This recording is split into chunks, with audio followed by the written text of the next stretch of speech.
We first heard about a missing American woman on April 6th after Bahamian authorities released a statement about a woman who went missing during a nighttime boat ride that past weekend. The next day we learned the woman was Lynette Hooker, a Michigan mother who was with her husband Brian. I'm Cristian Benavides and I've been covering the case from the start. Here's a timeline of her disappearance. After she went missing, Brian told authorities his wife fell from their dinghy and the current swept her away. He's denied any wrongdoing. According to Bahamian police, Brian Hooker said they departed hometown at 7:30 p.m. Saturday on their 8-foot dinghy en route to Elbow Cay. He said she fell over with the keys to the boat and was swept away in strong currents. He says he lost sight of her and paddled to shore, arriving around 4 a.m. Sunday.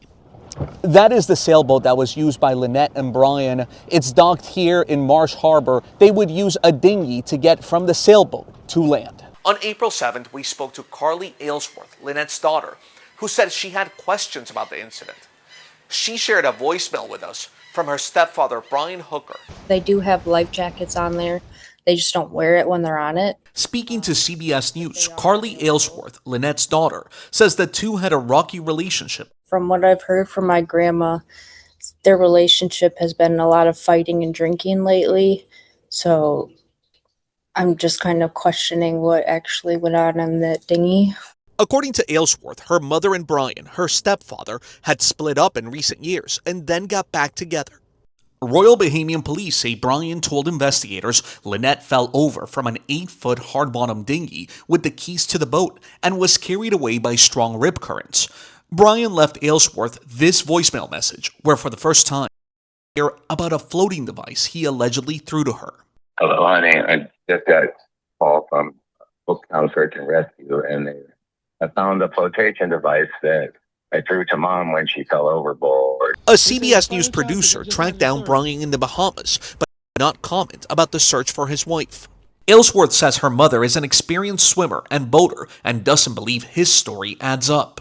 For one, I don't understand how she got the key. Brian's always driving, so he basically is in charge of the key. So the fact that my mom had it doesn't make any sense. On April 8th, we tracked down the sailboat. Late that night, Hooker was taken into custody. Now Bahamian police say he is a suspect in her disappearance, telling Reuters they took the 59-year-old into custody Wednesday night for, quote, questioning based on some probable cause. It's unclear what charges he could be facing. On April 9th, Hooker was transported from Marsh Harbor to Freeport by Bahamian authorities. At police headquarters in the Bahamas today, Brian Hooker's lawyer says he sat for hours of questioning about the disappearance of his 55-year-old wife, Lynette Hooker. He was questioned in relation to causing harm, which resulted in her death, but we have no evidence. Hooker has not been charged and denies harming Lynette. On that day, CBS News spoke to a friend who shared messages Brian Hooker had sent him after his wife disappeared. The friend had reached out to Brian after seeing the news that his wife went missing. Everybody handles panic and loss different, but you still have, there's no desperation there. Like, you don't like Facebook posts while there's a search and rescue going on for your spouse. Daniel Danforth said he and his wife became friends with Lynette and Brian in 2023. My wife had made a Facebook post about sailing, and I commented on it, and then he liked my comment.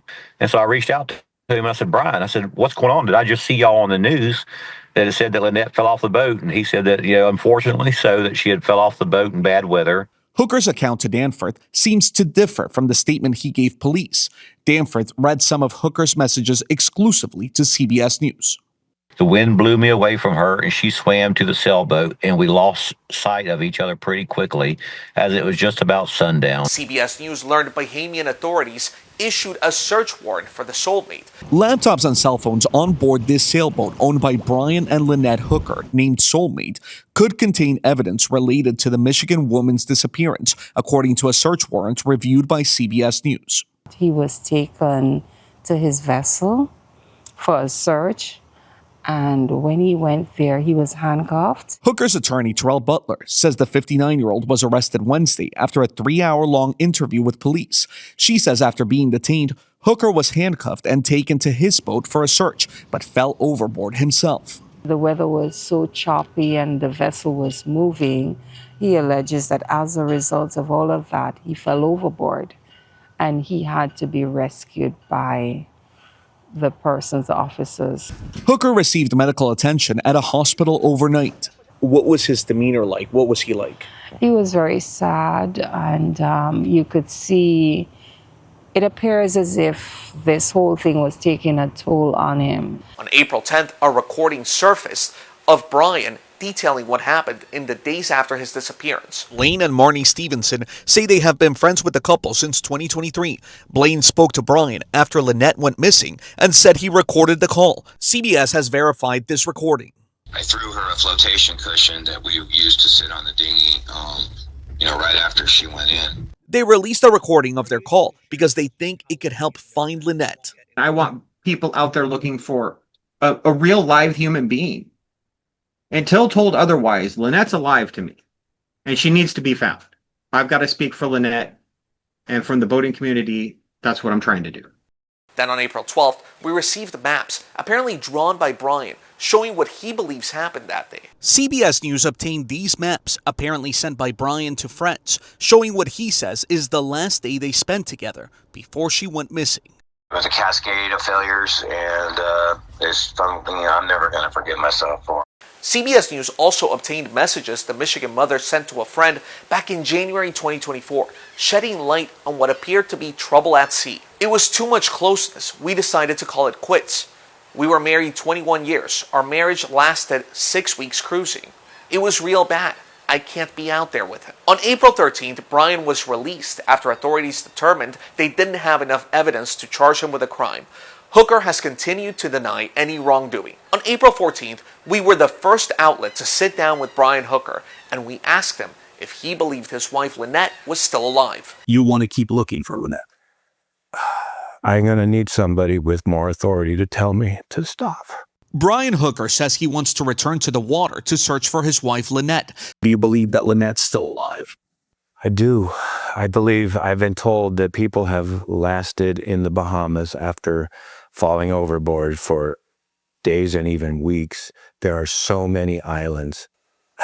Of course, you think about alternatives to that, but I'm not really capable of just turning away from this. Police have urged the public to come forward with any information about the case. This comes as a U.S. official confirms to CBS News that the case is being treated as a criminal investigation, with the Coast Guard leading coordinating efforts with the U.S. Attorney's Office.